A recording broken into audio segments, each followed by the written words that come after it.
L'écologie est pour moi un défi mondial.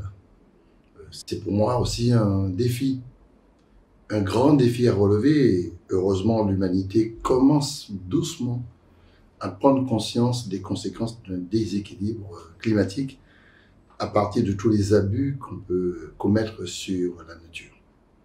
Et en Martinique, je pense que ce qui a été fait, il faut saluer. Il y a des associations qui ont milité, il y a aussi des hommes politiques qui ont fait des choses, des institutions qui ont développé des politiques de développement durable. C'est pour cela que notre équipe s'attachera à travailler dans le cadre du développement durable. Quand on fait le lien entre développement durable et nature, cela veut dire que tout ce que nous allons entreprendre, il y aura au fond une pensée, une action, une structuration d'ingénierie, un financement pour à la fois connaître, préserver et valoriser la nature. Et puis bien sûr, tout ce qui pourrait permettre d'utiliser la nature, mais de manière très équilibrée. Nous avons une richesse qui est notre biodiversité. D'ailleurs, 80% de la biodiversité française se trouve dans les pays d'outre-mer. Voilà le sentiment qu'on est de plus en plus étrangers à notre propre richesse. Donc il faut reconquérir notre patrimoine, non pas pour en abuser, mais pour avoir des filières de développement. Je pense à la pharmacopée, je pense aux médicaments d'Ibokai, je pense aussi à la beauté de notre nature, je pense aussi à la construction de filières pharmaceutiques, je pense aussi au-delà même de l'usage de la richesse biologique, des usages de grand-maman, de grand-papa qui nous permettaient d'avoir des médicaments.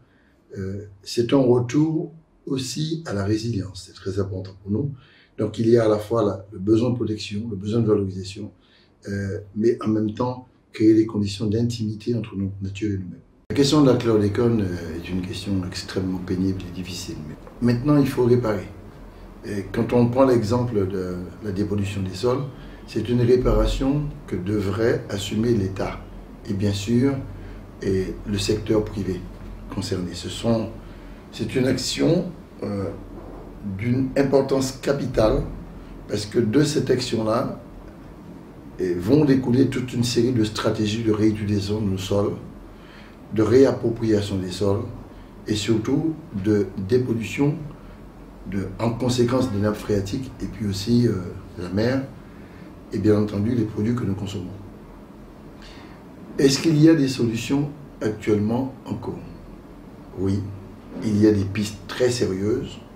La seule chose qu'il faut dire très clairement, pour régler ce problème-là, en déclarant d'intérêt national la recherche concernant la chlordécone.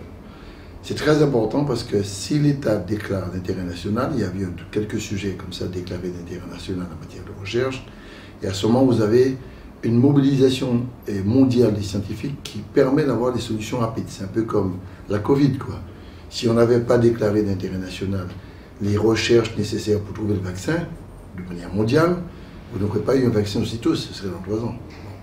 Et là, l'État considère qu'on doit vivre avec la chlordécone et pas sortir de la chlordécone.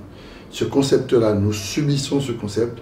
Il faut collectivement, avec la foi qui se trouve en nous, et de manière extrêmement déterminée, dire qu'il faut sortir de la chlordécone. Ça prendra du temps.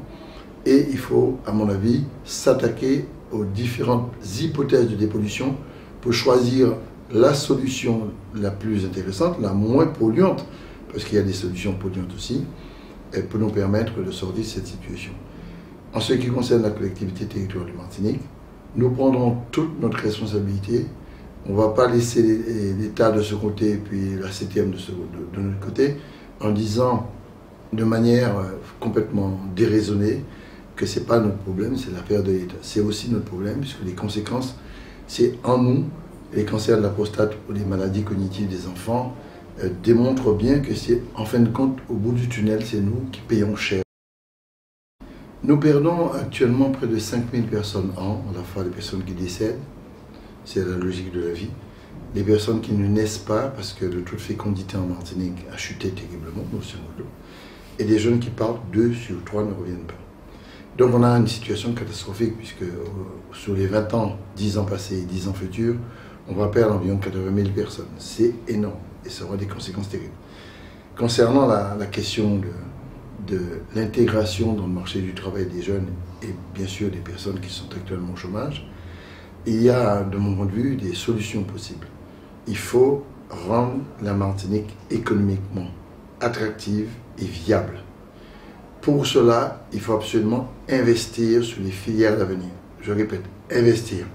Et ne pas obéir à la logique qui consiste à dire que investir, c'est perdre de l'argent, c'est jeter de l'argent qu'on peut faire terminer avec 76 millions d'euros, 200 millions d'euros et ne pas investir dans la Martinique.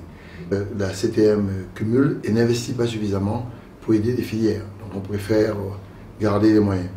Donc la solution, c'est ça. La solution, c'est aussi qu'une politique de natalité pour stabiliser la démographie et une politique d'attractivité interne avec, en tenant compte des niveaux de formation des différents jeunes, pourrait nous permettre à la fois d'essayer d'arrêter l'hémorragie, mais en même temps attirer du monde à l'extérieur par des pôles de compétences qui pourraient nous qualifier en Martinique, dans ce pays-là, comme des pôles d'attractivité de jeunes venant un peu de partout dans le monde, et pour s'ajouter à nos jeunes ici, mais surtout garder nos jeunes, leur donner une activité et faire revenir le maximum de jeunes qui veulent s'établir au pays.